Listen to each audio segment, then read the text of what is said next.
Okay, it looks like the clock has now struck 11, and so I'll call us to order.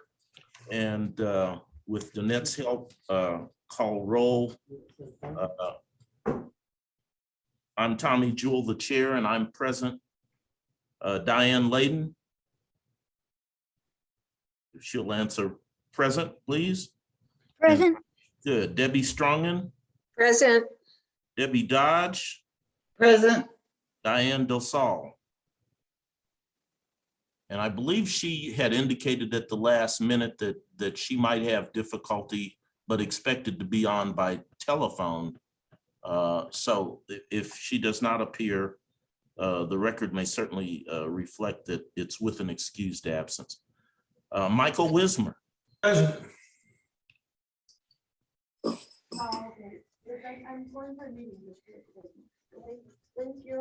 I think we have a quorum. We have 5 members answering present, and we'll proceed. The agenda has us first going to the consent agenda, which is the approval of minutes. Is there a motion? Yes, I'll make the motion to approve the minutes. I'll second it. Been moved and properly seconded. Is there the need for discussion?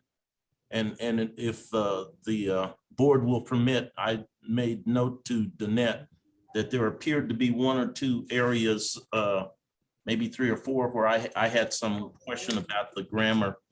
And so I don't want to take the board's time with going over that. But I want to make sure that these minutes accurately reflect our discussion. So with your permission, I would ask the mover and second to make the approval subject to grammatical correction. Any problem with that, colleagues? None whatsoever. Okay. So those in favor say aye. Aye. Aye. Aye. Any opposition? So the minutes will stand with whatever correction for grammar is needed. Next on the agenda, we have the Sheriff's Office comment. I see that Under Sheriff Corn is on.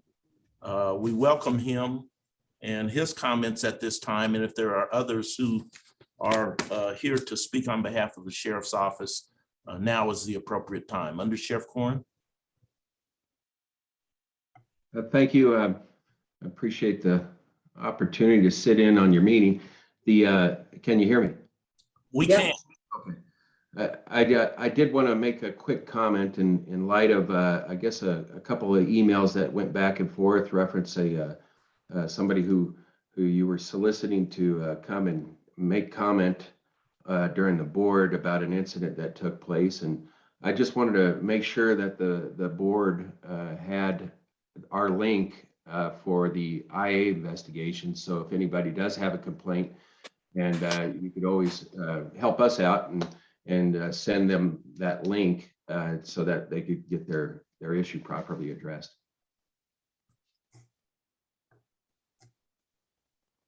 Madam Vice Chair, I saw you shaking your head. I'm not clear what the undersheriff is noting, but certainly if you recall on the agenda, is there some question that we had about IA? Oh, no, I might have been shaking my head, but it wasn't as a okay. response. But I think we had gotten a comment from a member of the public that had been on the agenda last time, but we moved it to this time, and it deals with a February 14th incident that someone is complaining about what happened that day. So I just thought we had to address it, and I let Under Sheriff Corn know that if BCSO wanted to make a comment about that, they were free to do so. But we weren't actually soliciting anyone. This came from a member of the community. This is the jumping out the window thing? Yeah, yes. Yeah. But I think it would be useful for us to have that link. I don't know if you want to put it in the chat or just read it out to us, I sent, Under Sheriff. yeah, sorry, I did send it to Bernard, I'm sorry, who did I send it to? Danette? Danette. Yeah, Danette, sorry. And so Okay. maybe that could be included on your the chat or on your minutes. It's a good resource. You could surely direct people to that link, and we could initiate our process of investigations, and that's how we track really all matters really with regard to any complaints about our sheriff's deputies' actions. Is the current comment from Ms. Calderon, is that process initiated by virtue of you having a copy of this, or does it need to be submitted to the IA? She would have to contact them. We did have a captain that reached out to her, but I think he was unsuccessful in contacting her, or maybe it was via the email that she had sent. But normally the process is for people to take up an issue at the scene, typically ask for a supervisor, and then it goes from the supervisor. If they aren't satisfied, they go ahead and file the complaint with IA. And so I want to make sure that we share that with anybody really who desires to do so. Okay, thank you. Yeah, thank you for that, Under Sheriff Corn. And Danette, you have that information? Yes. Great. And I noticed that Crystal's on as well. Thank you, Crystal, for being on. And we want to acknowledge your help thus far as we've undergone in this process. Anything else from the Sheriff's Office, Under Sheriff Corn, or anyone else from the Sheriff's Office that might want to address the SORB? I don't have anything. Well, as always, we appreciate you being here. Thank you.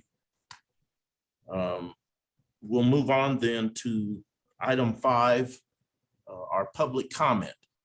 Danette, has anyone signed up to address the board? No, we did reach out back to Bernadette.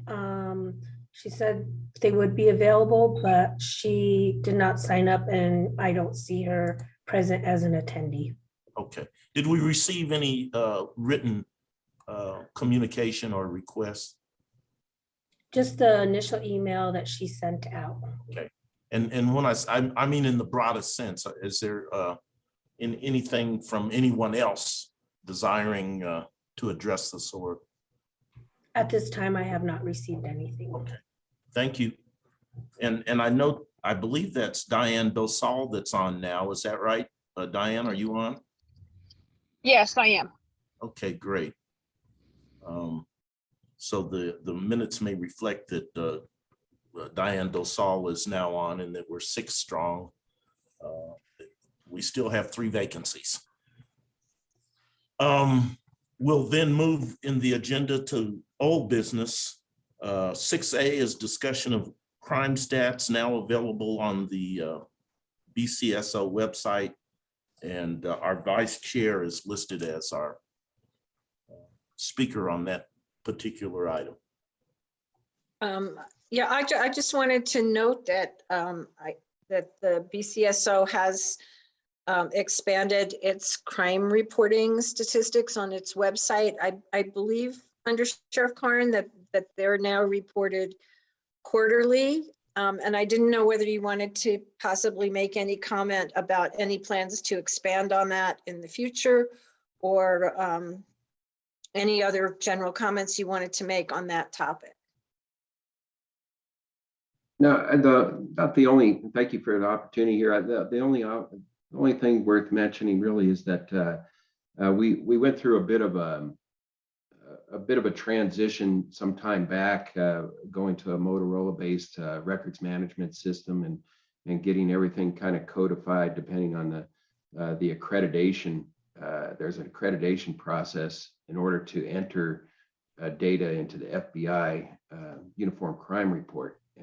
And so this program enabled us to do that. And so we had to take a departure from a system that was that we were working with the APD with at one time. And I think I explained this some time back when the SORD was initially asking about this.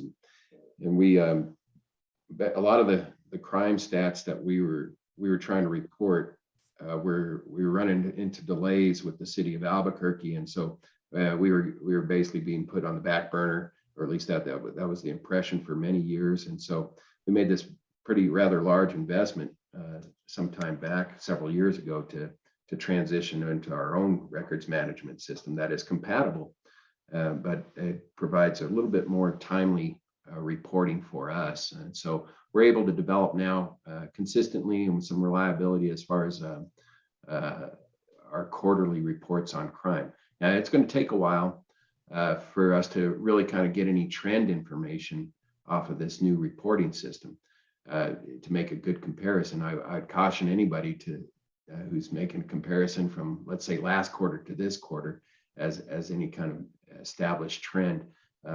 Over the years, this will be effective in giving us a big picture. I'd caution anybody from taking a snapshot of a quarter and comparing it to the following quarter. That's not always a good indication of crime trends. But nonetheless, we have it there. I imagine it will we'll build it out a little bit more as we go and let it evolve a bit, get used to manipulating data.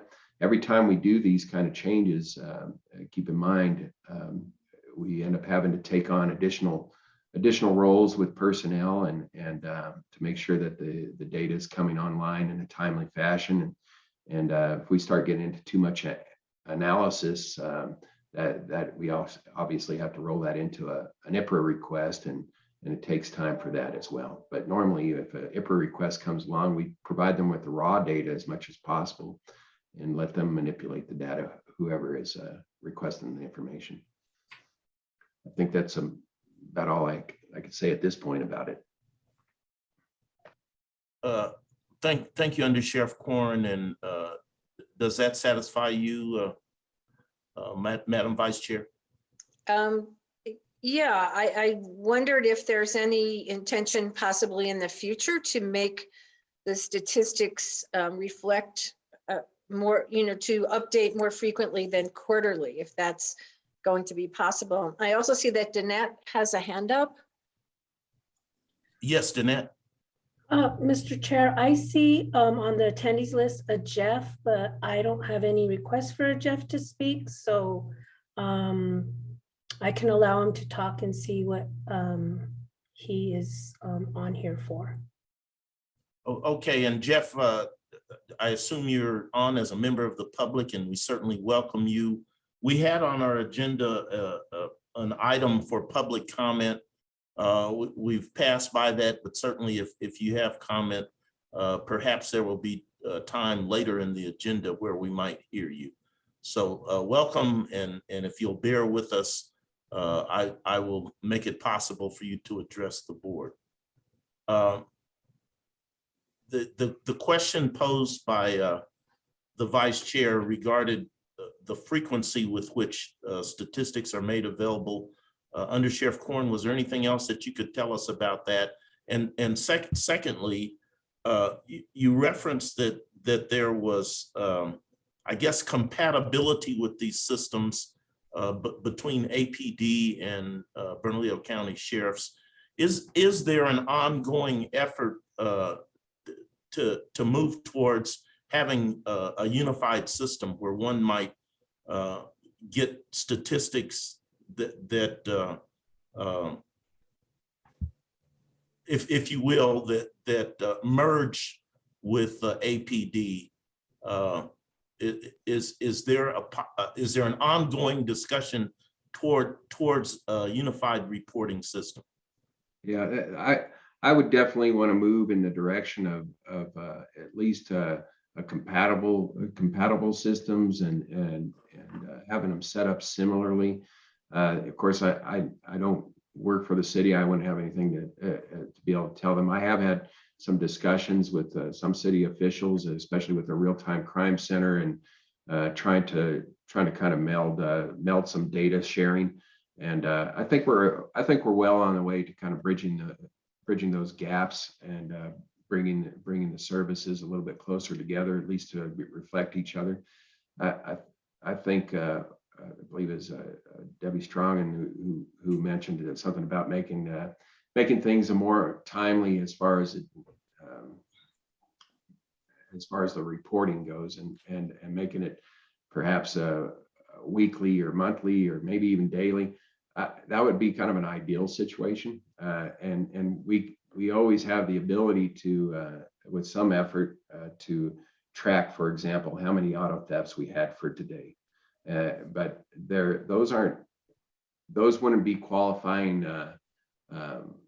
data. That wouldn't be qualifying data, for example, for the FBI UCR report, because that's somebody who's calling in, for example, maybe their kid took their car for the day without permission, and they decide not to file charges, and they classify that as maybe an embezzlement rather than a stolen vehicle. So there's a lot that goes into this statistical analysis and reporting for crime, and that's what you get into, and then classifying what is actually a crime on a day-to-day basis changes sometimes at the conclusion of an investigation. So I think I think that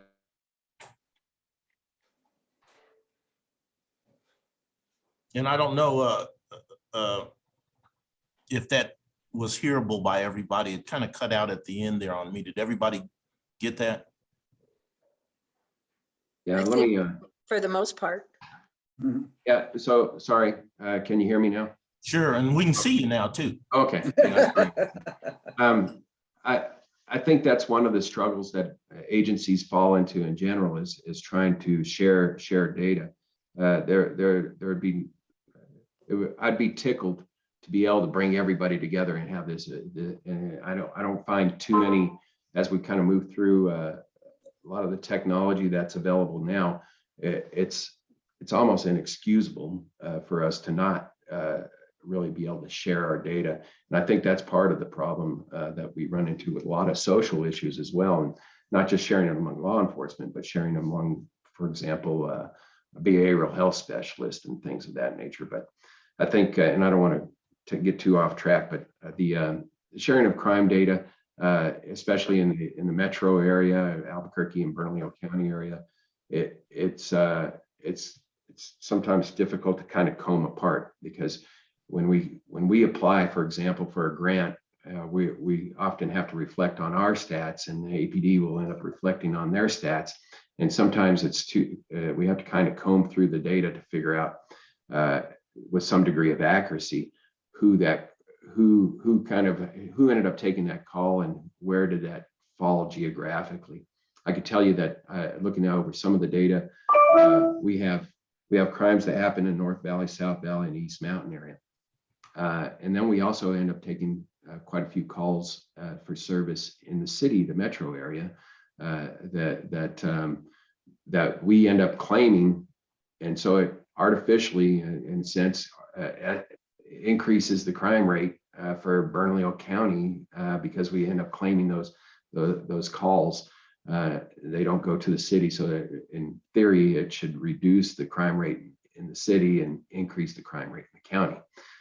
Because we do perform a number of operations in the metro area and saturations and that are grant funded for us to go into high crime areas and address those things. So it's a bit more complicated, but every time we end up making an investment in some of the data collection, especially with Motorola.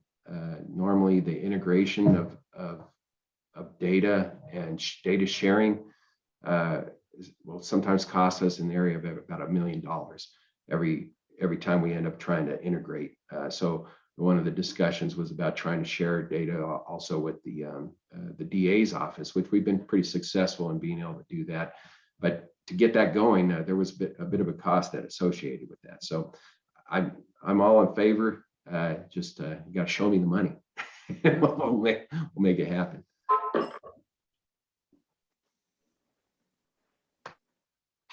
Pardon me.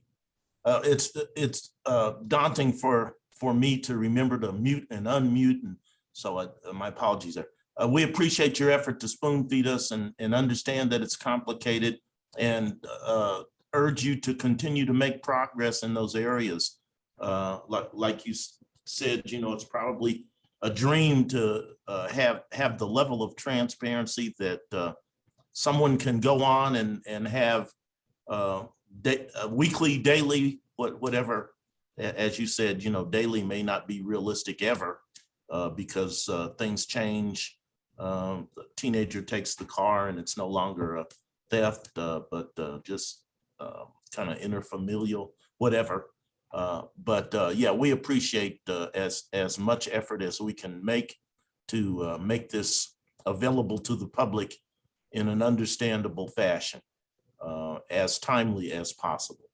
So thank you. There were a couple of hands that came up. I know Mr. Wismer and then Floyd, I think, had put in the chat the web address for these statistics. Is there any further need, Mr. Wismer or Mr. Vasquez, for comment on this?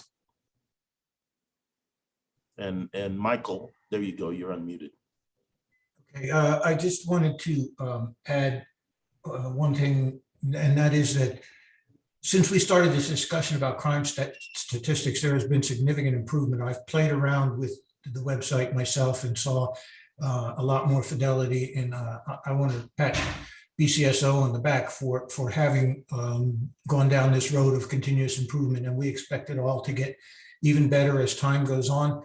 But the one question I have for the Undersheriff Corrin is, as the fidelity of the data is better, are you using it internally within the BCSO for your proactive patrolling and other criminal or crime reduction activity? Yes, that we do our each area commander, each captain is tracking kind of the more day-to-day trends that are going on as far as crime, and to include those ones that haven't been kind of vetted out as far as specifics, but they're tracking them in terms of areas that they might see a spike, for example, in a certain neighborhood of burglaries or vandalisms and things of that nature, that they'll look at those and start basically directing patrols and other resources, for example, detectives, into those areas to start their investigations and try to mitigate those crimes.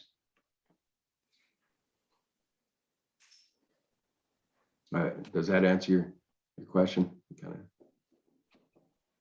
Thank you. Yes, thank you. Okay.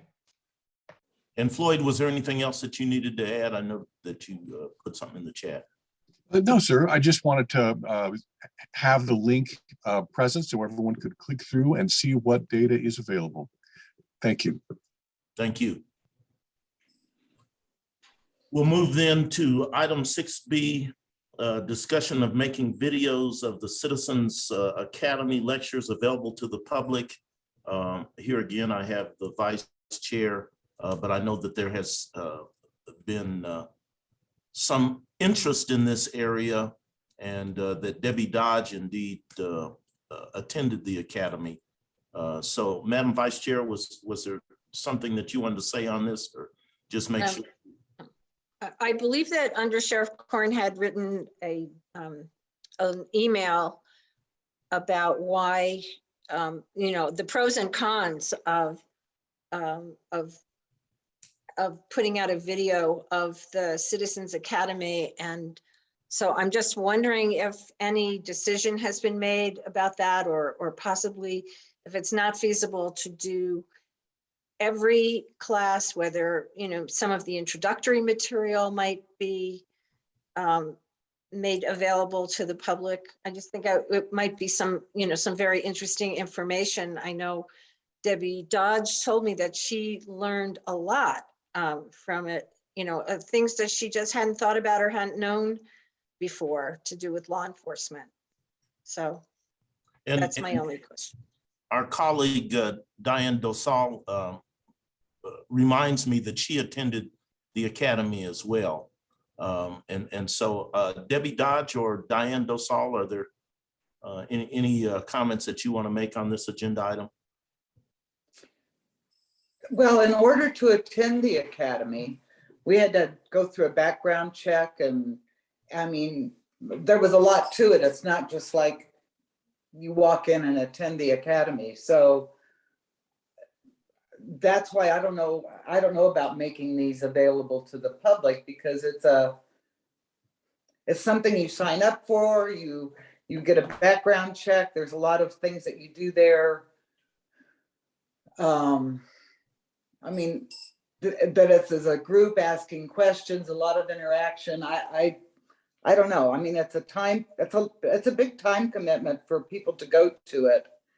And I think that's part of what made it valuable. So that's my opinion. I'd be interested in knowing, Debbie, if there are pieces of that, though, that you envision being, truncated into something that could be made available.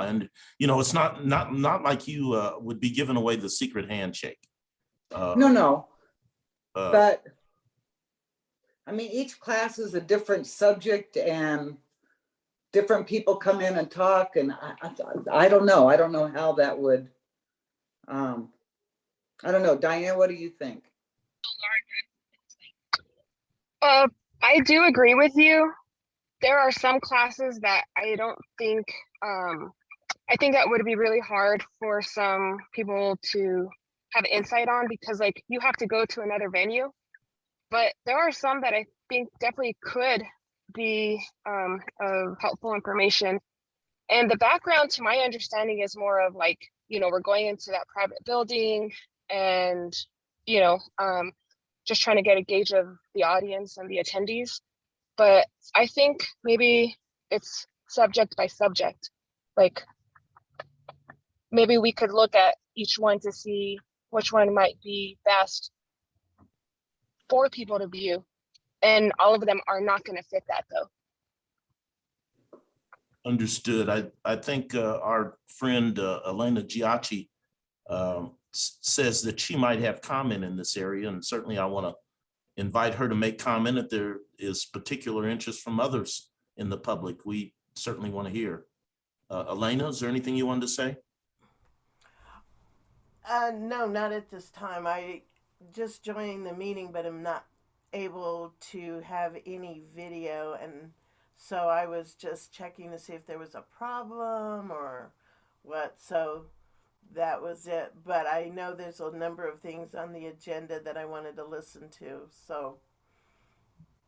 Oh, okay. And I'm not. Are you suggesting that there's a problem from the source with video, because we're seeing? So we're not having a video problem. Okay, so you're seeing me? I do not see you.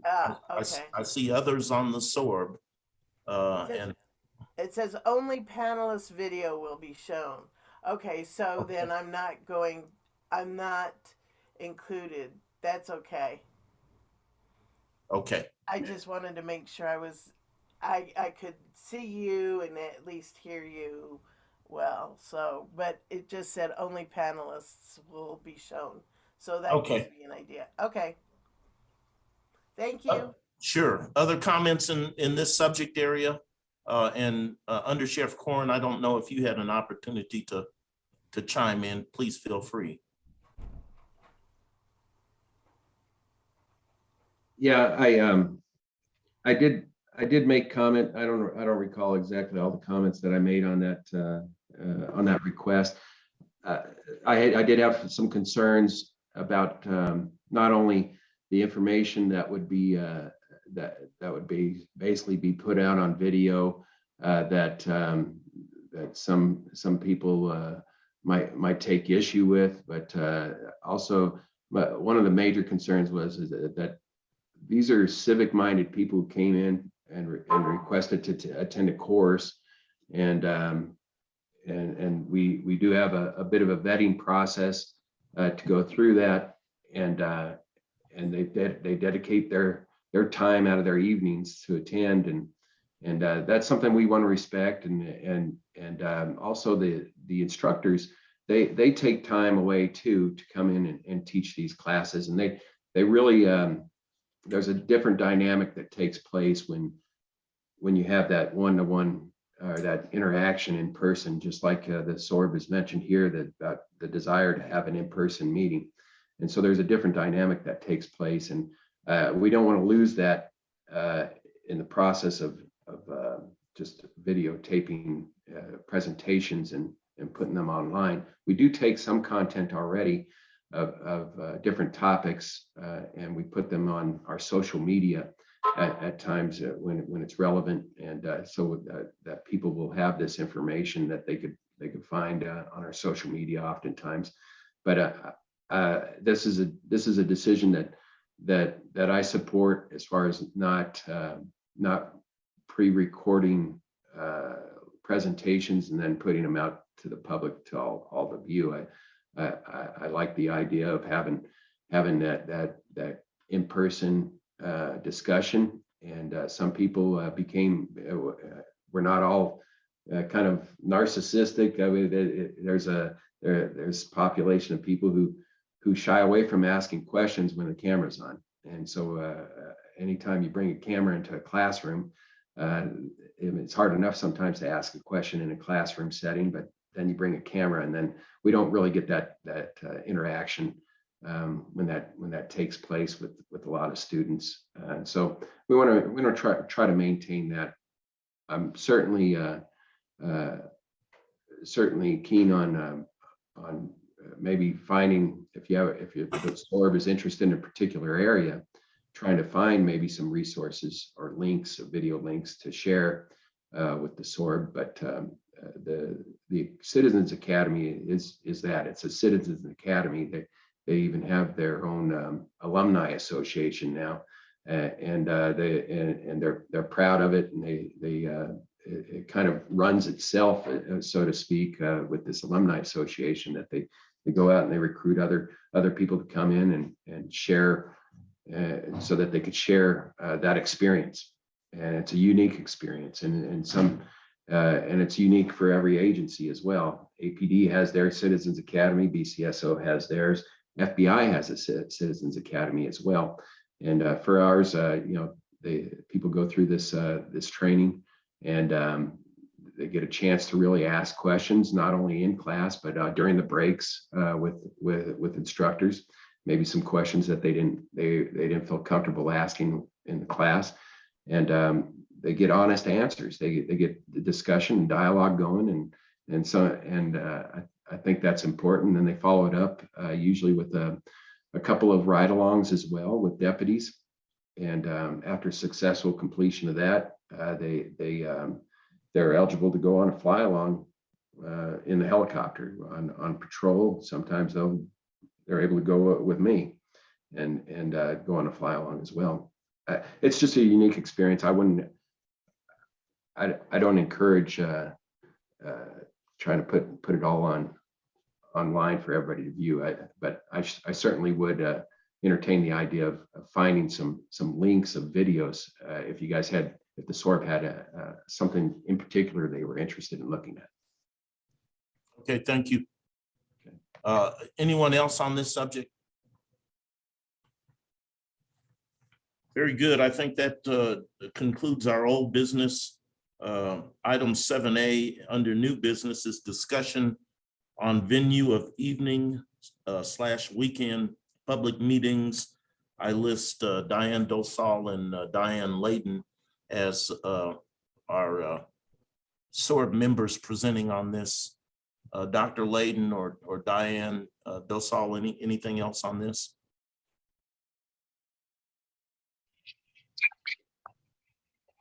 Yeah, so a couple of days ago, Crystal sent us the information on all the community centers that we could start calling. So I just need to do that. I need to look at some locations that might open up their conference rooms to us, as well as checking with the board members and seeing a neutral location that would be fitting for everyone. Okay.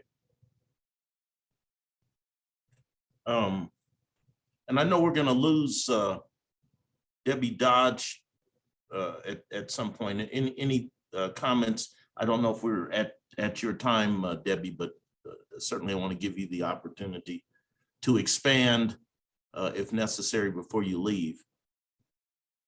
Anything else from you? Looks like it says her audio is connecting. Maybe she's having problems. Anything else from you on this, Dr. Layden? Okay. Well, we'll leave that as is. I think we certainly want to continue along the theme of making this forum more publicly available. And if weekends or evenings can suit more members of the public, we want to include that in our panoply of options for communication. So I appreciate the work that you all are doing there. Item 7B is discussion of the SOP for political activity.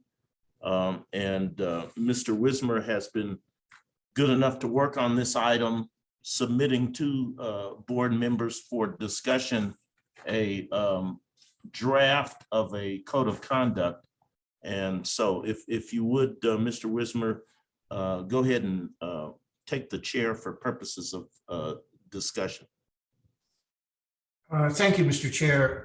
In the conversation that we have been having as a SOAR board was to basically, as succinct as I can put it, to make sure that we're not using the board as an avenue to advocate for any one candidate or another, or to allow the board to go into or get close to political process topics. And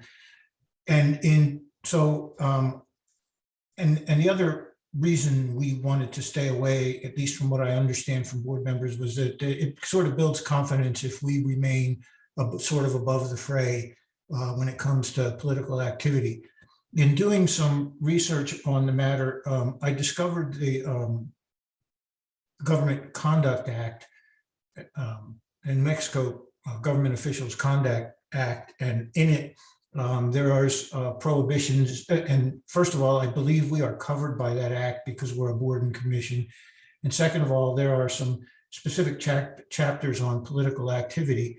So, and there is a requirement for, or a strong suggestion to have a code of conduct. So I framed it in terms of a code of conduct, and I put a few bullets down and that I thought would be appropriate. And then with the help from Ms. Strongin, our vice chair, and Daniel Roberson, the attorney that works with us, I have put together a sort of final code of conduct that I'm hoping that we can live with. And my idea is to actually post this on the website so that others can see our commitment to our mission statement as put forth by the county commissioners in the ordinance, and our professionalism, good manners and courtesy, to encourage participation, to be able to listen to all points of view, which are things that I believe are part of our operational style that I've witnessed and I'm glad to be a part of.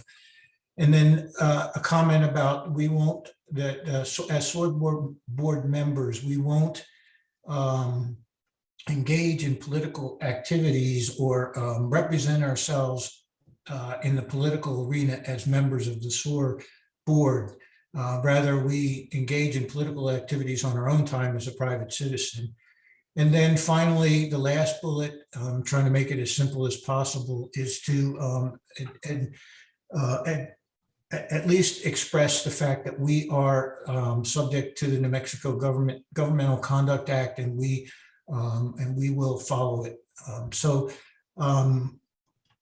I guess that's the sum of it. I just want to again thank Ms. Strongin and Daniel Roberson for their input on this. and hopefully we can agree to it. I was hoping that my intent was to have everyone sign it. And I think it would be a pretty powerful little statement to put on our website about how we intend to operate and how we are going to sort of stay above the fray when it comes to political activity. So with that, thank you, Mr. Chairman. Thank you, Mr. Wismer, for all the work that you've put in on this and in other areas. Vice Chair Strongin, were there comments that you wanted to make? No, I think that Michael did an excellent job, and I thank you, Michael. You really captured exactly what we were, or what I had envisioned.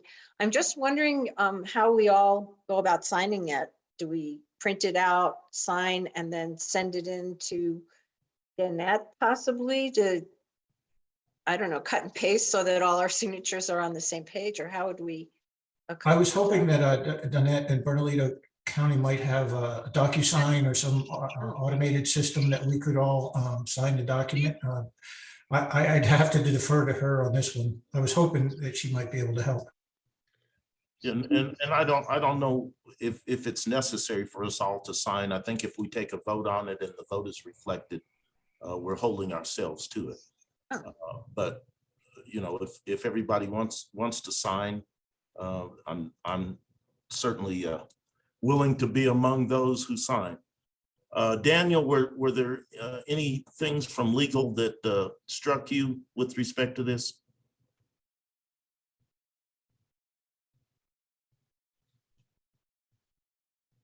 Daniel, if you're speaking, I can't hear you. I think you're muted.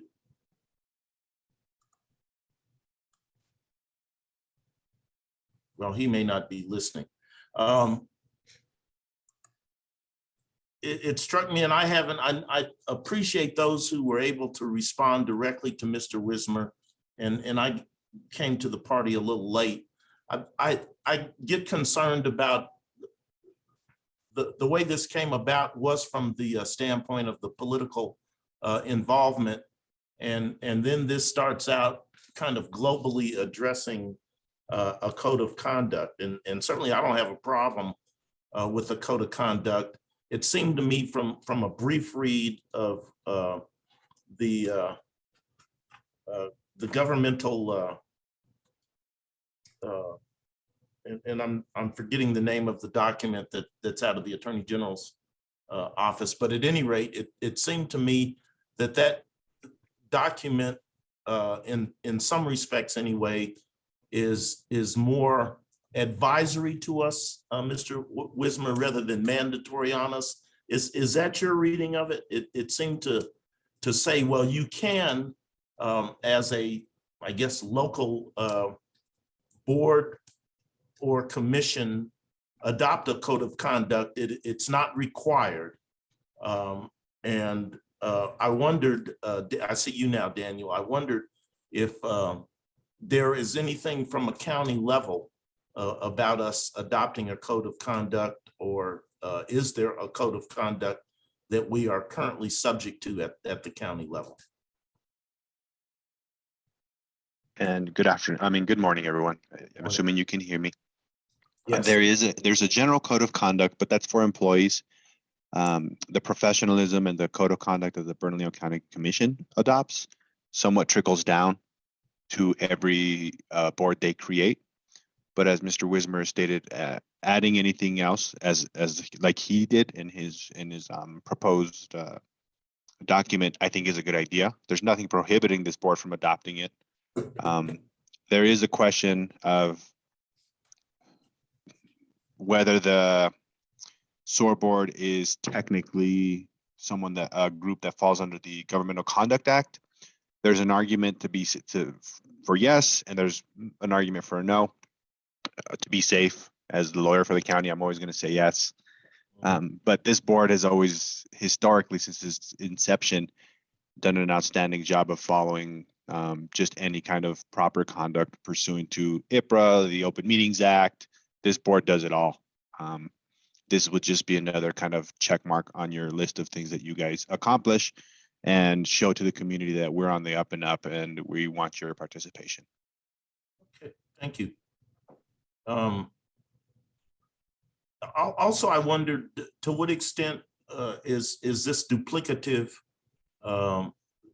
Is we've agreed to conduct our meetings in a certain fashion by the code of procedure, if you will, that you drafted for us, Mr. Wismer.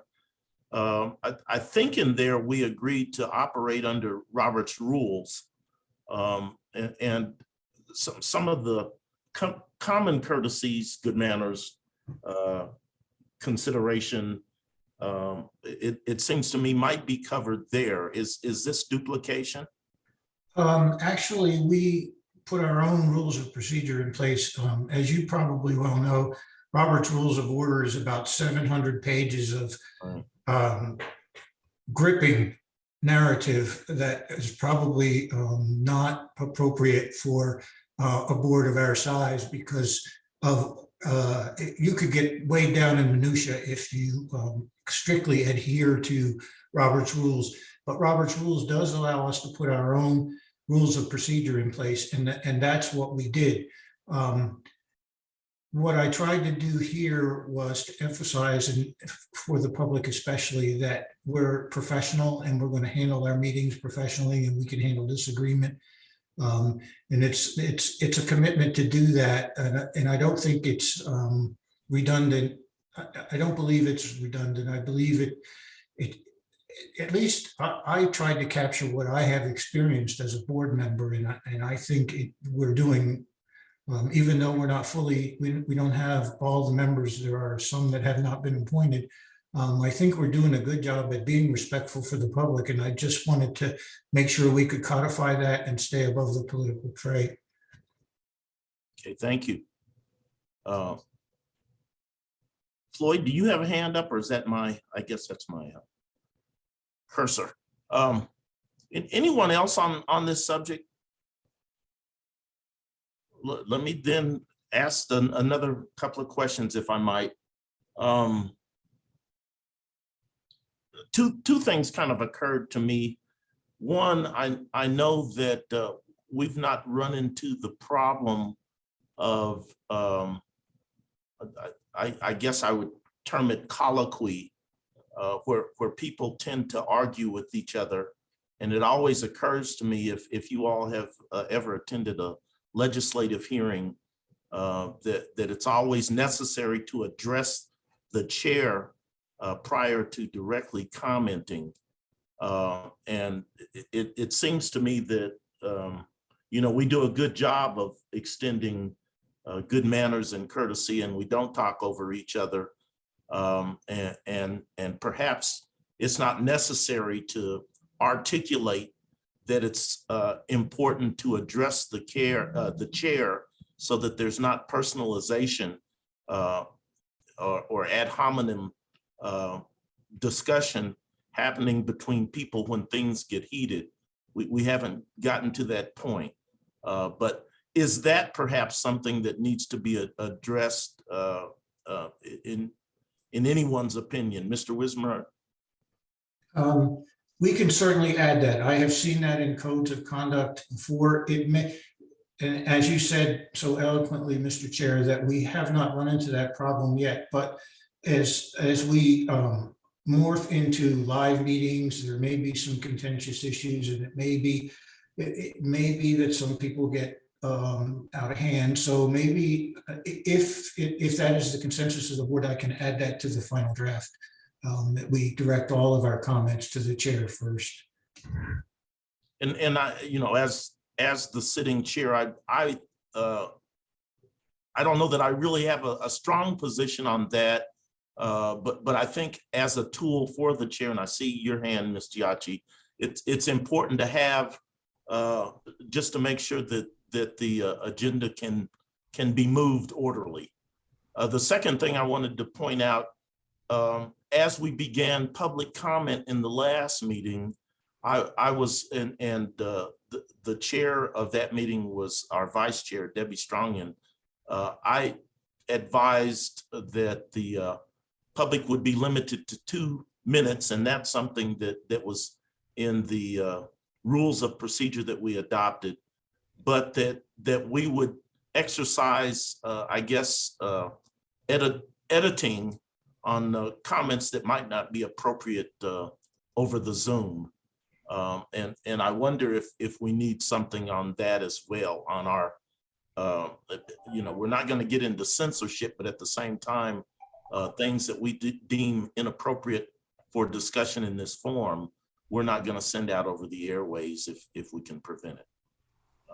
So, Mr. Wismer, I don't know if you see that as being adequately addressed or not needing to be addressed, but do we, on the other hand, need to put something in that illuminates appropriate appropriate language during the course of a presentation? I believe, I'm reaching back on my own history of having been an elected official twice. I believe it is within the purview of the chair to make those decisions, and the body usually defers to the chair to say, this is outside of the scope of this organization in this meeting, and we're not going to hear comment on that. If you believe we should add that to our code of conduct, we certainly can, but my experience, as I said, has been we kind of, in a Republican form of government, we sort of give some certain amount of authority to the chair, and that's one of the discretionary pieces of authority that I believe belongs to the chair. So maybe Daniel can add to that.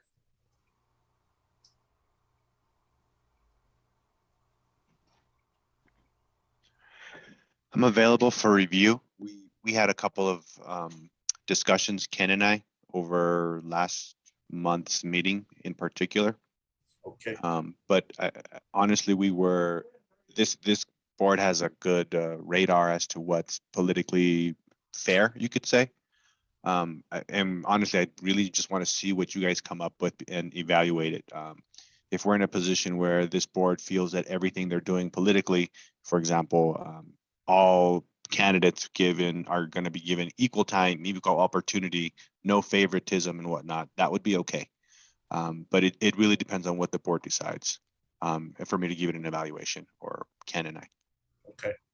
And in asking this question, I note the minutes reflect that I asked the chair to remind the public that they had 2 minutes to speak, and that if they went over or there was inappropriate comment, that I would give Crystal the authority to mute them.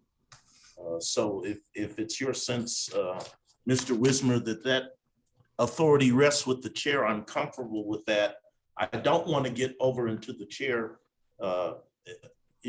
exercising some sort of constraint on speech that's inappropriate, though.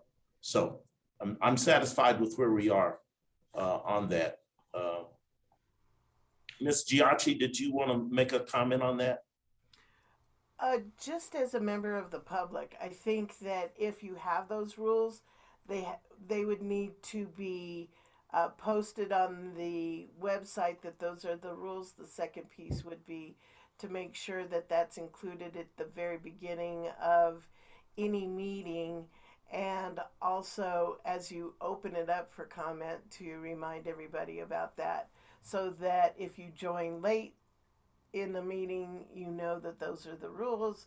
And if you are that you also have the ability to extend somebody, so that if some victim or component, it was like, we'll give you an extra minute or something, so that as the head of the committee, people would be able to allow for someone to extend if you felt that what they were saying was a good communication and a positive communication for additional knowledge. Thank you. Yeah, that it seems to me could be very important to us. One other thing that occurred to me was seeking guidance from Daniel or legal counsel in areas where we may have questions about our individual activities. And Daniel perhaps you could address this. I hear you when you say you want to see what we come up with in terms of policy and then be in a position to give us advice on that. But if members, particularly in the political area, have questions about contemplated activities, are you a source for them to come to individually, or does that have to filter through the board? Members of this board can always filter through me. And I encourage any questions to be emailed to me if it's any kind of legal question. Sometimes it'll take me a few days to research it if it's something I have not dealt with yet. But I do encourage all members of the board to email me if they do have a legal question as to what they're prohibited from doing politically and whatnot, and what barriers they may see. Okay. I think that concludes my questioning in the area. Mr. Wismer, how do you wish to proceed? I still would like to go back to our original comment when we started this meeting, a trip to Hawaii. I'll second, as I indicated then. Here's what I would like to propose. Based on the comments, especially from the chair, a vote on our code of conduct as presented with any amendments. And additionally, I would like to go back to our rules of procedure and make sure that we have outlined the chair's responsibilities and our conversation here about what the 2-minute, I want to make sure that we have the 2-minute requirement in there, the discretion of the chair and those kind of things. And if Daniel will allow some time to review any changes that I make to that, I'd like to proceed in that fashion. Two-pronged approach. One is maybe possibly approve our code of conduct, and then a review of our initial rules of procedure to see if there are things we need to update based on what we've just discussed. Okay. So let me then accept your draft and comments as a motion. Is there a second? I'll second. All right, it's moved and properly seconded then that we adopt a code of conduct as written by Mr. Wismer with subject to further review between he and legal. Are you ready for the question? I don't see any unreadiness. Those in favor say aye. Aye. Those opposed, nay. Debbie Dodge, do you have a hand up? Are you a nay? No, I don't think so. Oh, you just lit up on my screen for some reason. Oh. Okay, so the ayes have it. There are no nays, and the SORB has adopted a code of conduct. And if it's okay with everyone, I think the comment about maybe we just post it without having to go through signatures as an approved code of conduct, maybe that's the easiest way. Is that acceptable to everyone on the board?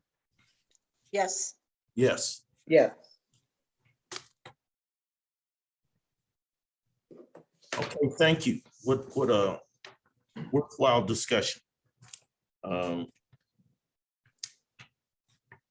The next item is discussion for a form for sheriff's candidates. And I have our public relations specialist, Floyd listed as presenting to us. Mr. Vasquez.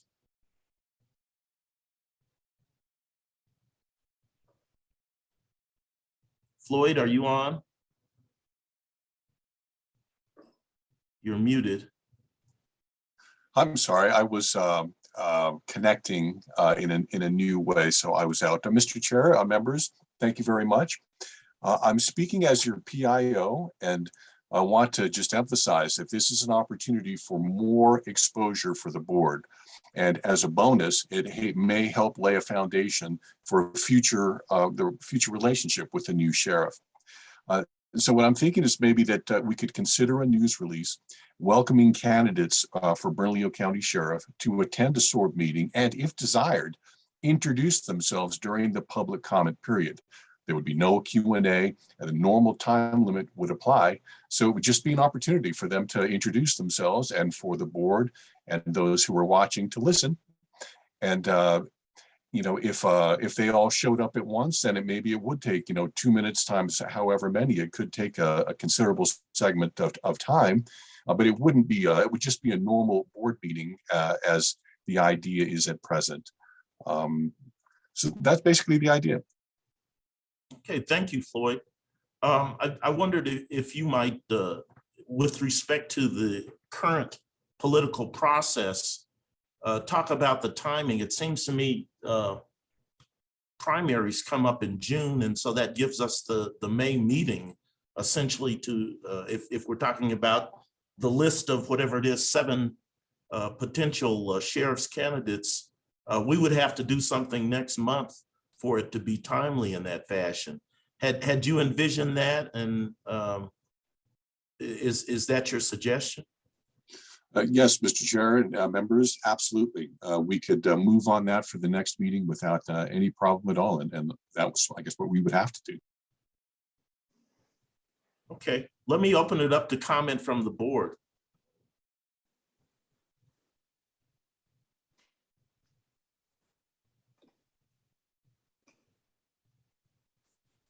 I think, I see the 2 Debbies having comment. Debbie Dodge, go ahead. I think you were supposed to be off, so we want to get your comment. And then I think Ms. Strongin has something right at noon, and it's right at noon, but please go ahead. no, I mean, it may be a little late notice, but not that late. And I think it would be I think there's several people in the primaries, but a good opportunity just for them to introduce themselves. I don't have a problem with it. Okay. Vice Chair Strongin. I agree with what Debbie Dodge just said. I think it's a good idea.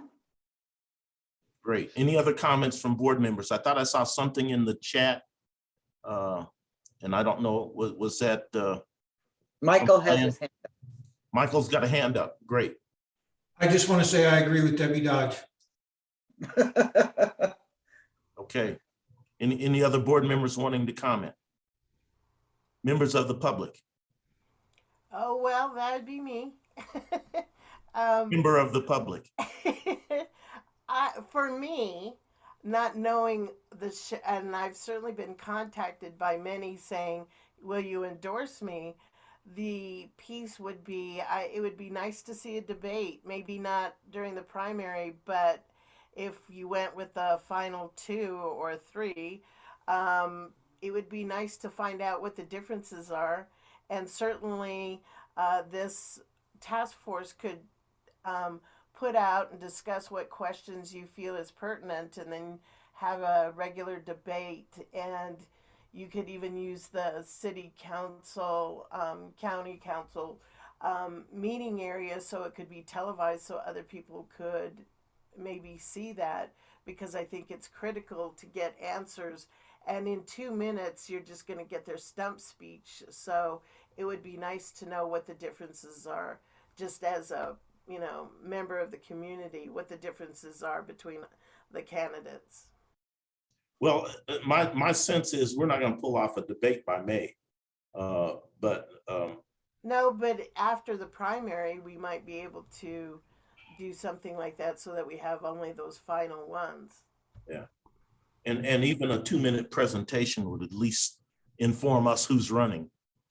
So I think we want to go forward with what we can do in May. Absolutely. And then and certainly we can invite members of the public to work with us on committees. Of course, now, Ms. Giacchi, if you work with us on committees, you're probably subject to us not allowing endorsement with respect to your work with the SOAR. But if that's something that you might want to help us with, I'll ask that, one, we form a committee with respect to whatever it is that we're going to do in May. And then I think we probably need a little more work on exactly what we might do further into the election season. Is there an appetite in the board for that?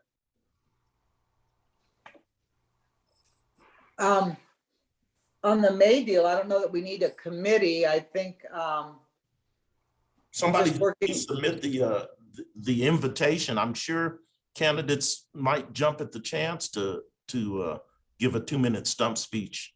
right. I was gonna say, Floyd, we Debbie Strongin and I had the public relations committee, and maybe we just work with Floyd on that. that's satisfactory to the chair. Any comment on that? Floyd, is that workable? Mr. Chair, members, yes. And I think that in terms of more of a debate from as your public information officer, I would say that's sort of outside of the realm. I mean, we could approach some media outlets and pitch it as an idea for them to do. But I think the idea of hosting a debate may be outside of, from a public information standpoint, that would be something that we wouldn't want to do. Okay, well, let me then focus us on what we can do for May. And right now, the ask is whether we can handle this within the existing public relations subcommittee that we formed that includes the Debbies and you. Any problem with that? Do you see that as okay? All right, so may I assume then that that's assigned? And you all will have for us for our May meeting the appearance of some sheriff's candidates should they choose to present, and that you will communicate to them the 2-minute limitation and the appropriateness of their comment. Anything else on that?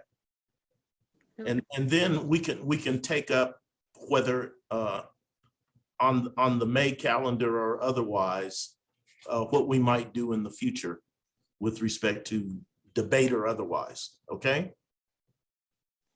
That sounds good to me.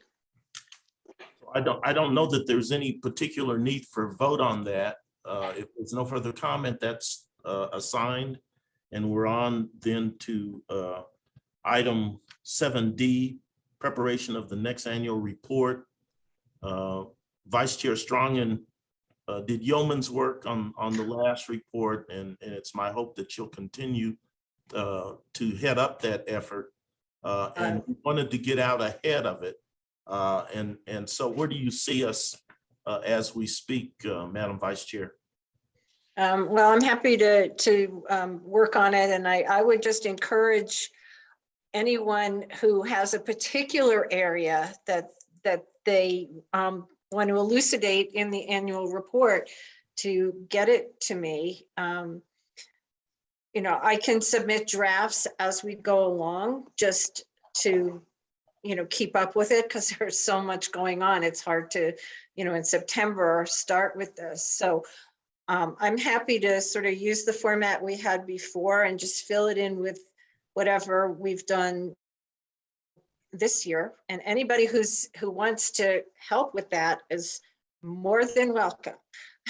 The evolution of this crime stat improvement that others have commented on would seem an area that we might want to expand on a bit in the next report. Where it was prior to our effort to where it ends up by the time we report or by the time we compile a report would seem appropriate.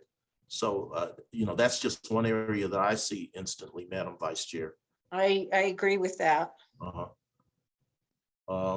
In any other areas instantly that occur to people?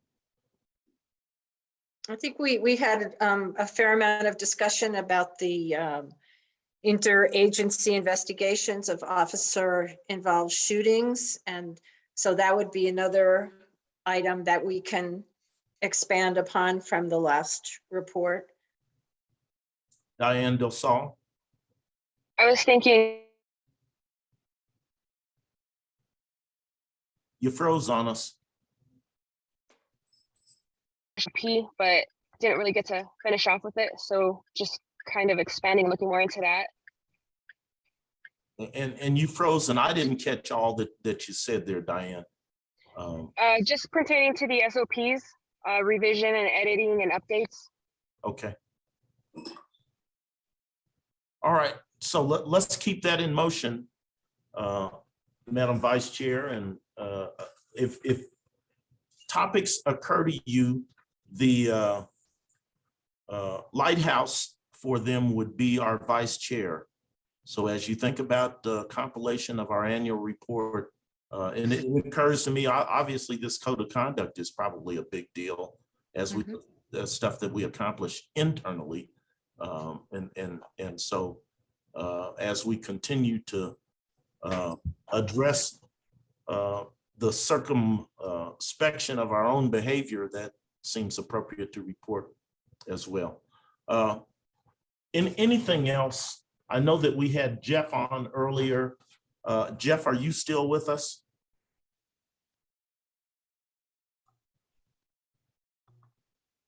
Do you see him at all, Danette?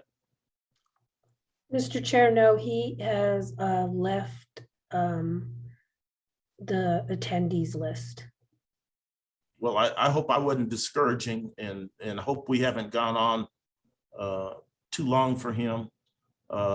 Certainly if he looks at this or otherwise communicates, I want him to feel free to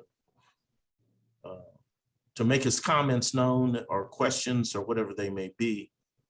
As with other members of the public, we appreciate Elena Giacchi and others who have joined. We appreciate the time that we've taken of the board members, and we always appreciate the effort that staff puts into this. It appears that our next board meeting is scheduled for the 13th. It's a Friday. I hope that doesn't frighten anybody. In anything with respect to the next scheduled board meeting. I did want to say, I think we were envisioning that would be our live meeting. I think it's probably a mistake at this point to go totally live. I think we need at least some form of hybrid. I think there are members, but for an option virtually that would not be able to make the May meeting and perhaps meetings into the future. And so as with the members of the public, I think we want to make it possible as much as we can for your participation. So with that, I want to say I envision that the May meeting would be hybrid. And I'm not sure that we can accomplish that, but we'll certainly work with staff to see that that's the case. And I would like your backing, board members, that if that can't be possible, we continue in this way until it is possible. Any comment on that? I think that makes perfect sense. I'm fine with it. I see that Danette has her hand up. Okay. Danette? Board members, Crystal and I were able to go to look at one of the conference rooms at Alvarado Square.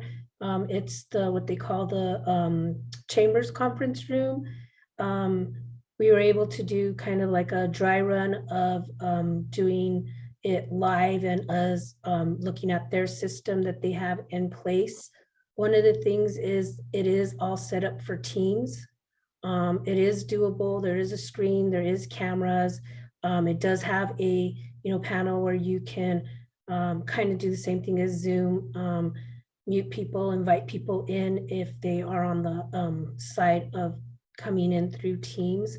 But everything it seems to be set up with using Teams as opposed to Zoom. Okay, and I don't think that we're